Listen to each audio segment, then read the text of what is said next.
Well, yeah, certainly a great way to honor a historic, amazing building. The building is obviously great, but the building is nothing without the unbelievable fans that we have. I am extremely grateful every single day that I get to coach in a community that really cares about Lobo basketball and about the Lobos and all the sports. Fortunate, obviously, to make a big play at the end there, Nelly. I thought CJ made a big three. The trap when they didn't have timeouts was huge. To not foul was big, and then Nelly got the steal, and then fortunate to get that shot at the end.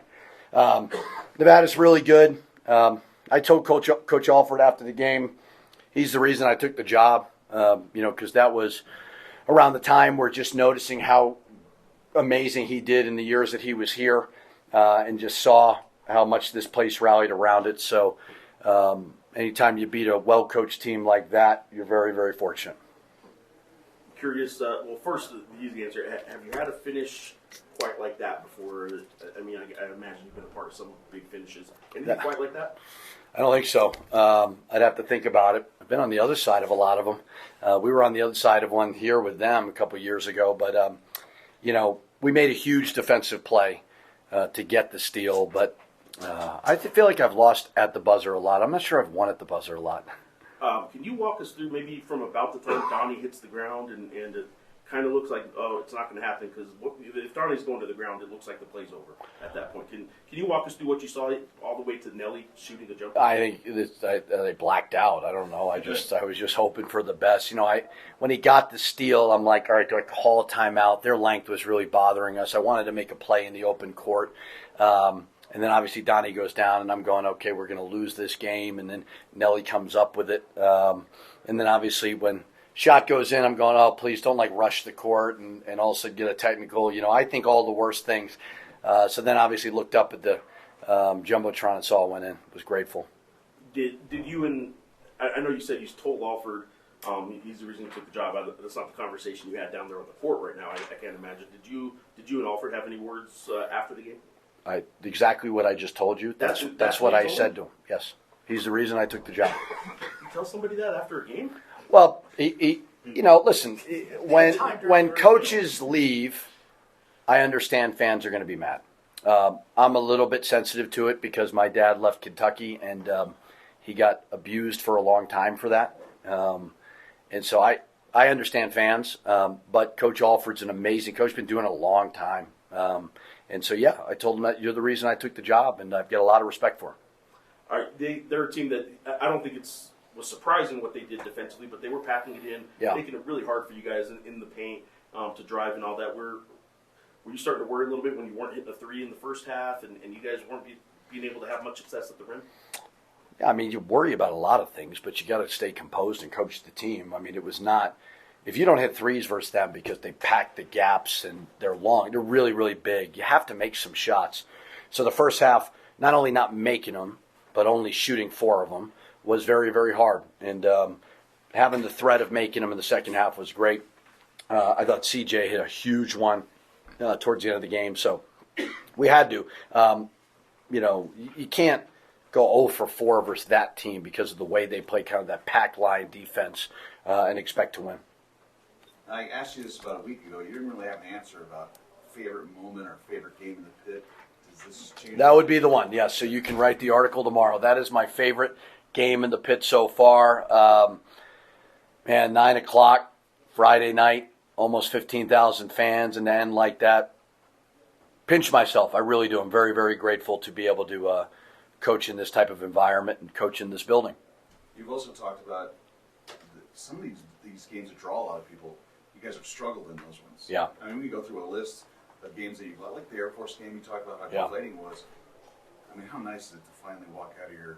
All these people going back to the parking lot are happy for you. Yeah. Yes. I say it all the time. It takes years off my life when I lose a game in the pit. It really does.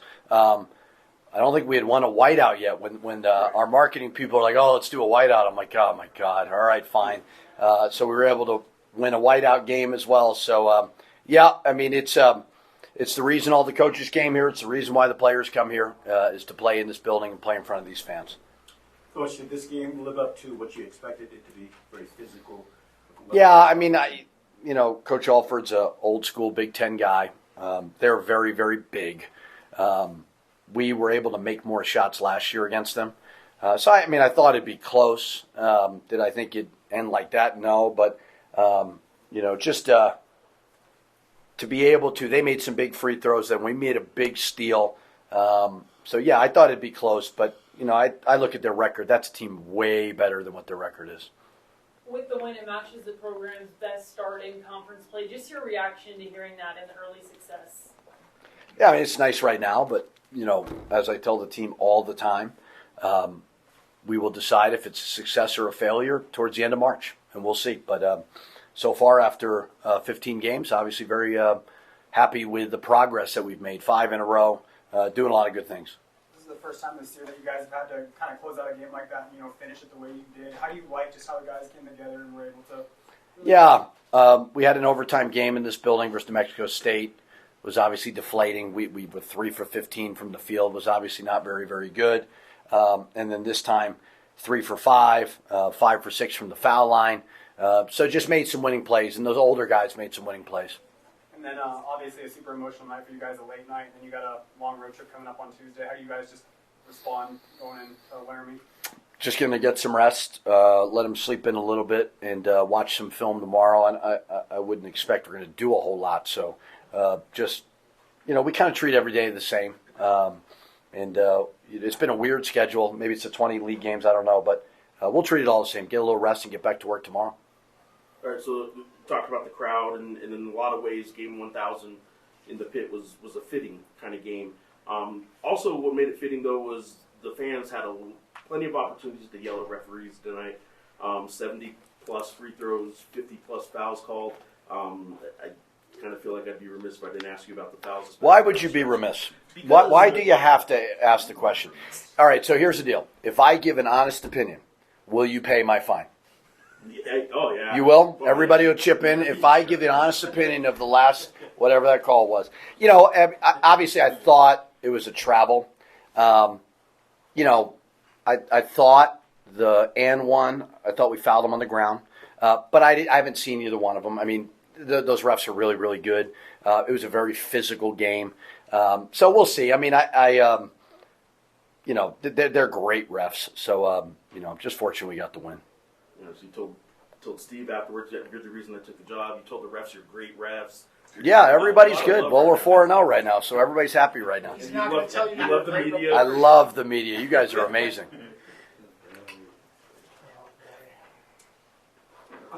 Just talk to us about the importance of Nelly, not only just tonight in the final shot, but just overall for how he impacts the team. Yeah, I mean, he played 39 minutes. That's hard for a big guy. Obviously won the game with that shot. We were switching ball screens. We don't want to give up threes. And, I mean, Sanders is a really, really good player. But Nelly just, when you have some older guys, I think everybody's trying to figure that out and how they can stay old. And certainly Nelly, with the experience that he's had, has made some winning plays, winning free throws at the end there too. One quick follow on Nelly. So I was joking with him about making a jumper at the end if he's going to start asking you to run plays where he can shoot more jumpers. He actually, the start of each half, had about a 15-foot kind of baseline jumper. Is him expanding and stretching that out a little bit something you guys are? Yeah, he really, not that shot. I didn't plan for that. But he does have a nice touch from that range. He does it a lot. He really does in practice a lot. He doesn't get them a lot in the games, obviously, but that was more of a loose ball situation. But he does actually have a nice little touch around that, like 14, 13 feet. First, well, let's actually take us upstairs. What was it like upstairs in that locker room right now? Sure, everybody was happy, so yeah. Everybody was happy. That's all you're going to give us. Everybody was happy. Yeah, that's all. Have you ever hit a game winner? No, this is my first one. What was going through your mind when that Donnie hits the ground and all that? Walk us through what you saw and kind of what happened. So I saw because they fouled Donnie, he was on the floor. I was like, oh my god. So I saw the ball was on the floor. I had to pick it. I was just like, let me just shoot it. I shot it and winning. So. And I guess you didn't have time to think, but like. I didn't have time to think. I know it's like probably 1 second left, so I just took it and just shot it. Any thought in your mind like, oh, did that get in time? Or no, I just want to try. Pretty cool. You also talked about the steal leading up to that. I mean, that was a crucial moment for you guys to, just get the ball back and, get the momentum back on your side. Yeah, it's really about I saw the steal, then I have to like pass it to my teammate. I thought we had timers, so I don't want to call timers, so I don't have like they don't have to shoot one free throw or anything. So I just have to pass it to my teammate and stuff. So I see what's gonna happen from there. Nelly, yesterday you said that it was really important. It meant a lot to you to be able to play in front of a packed house and with a lot of energy, and the fans really showed up tonight. You showed up as well. What does it mean to be able to put on the show that you did, hit the game winner in front of all the people that showed up today? I mean, it feels amazing, because when I first got here, it was super loud and stuff, and I like how the fans is passionate and stuff. So being able to hit the game winner, that really means a lot to me, And this is like 1,000 games for the pit, so that really means a lot to me. So. Is this something that you're going to remember? Yeah, it's something I'm going to remember for the rest of my life because that was my first game-winning shot. So.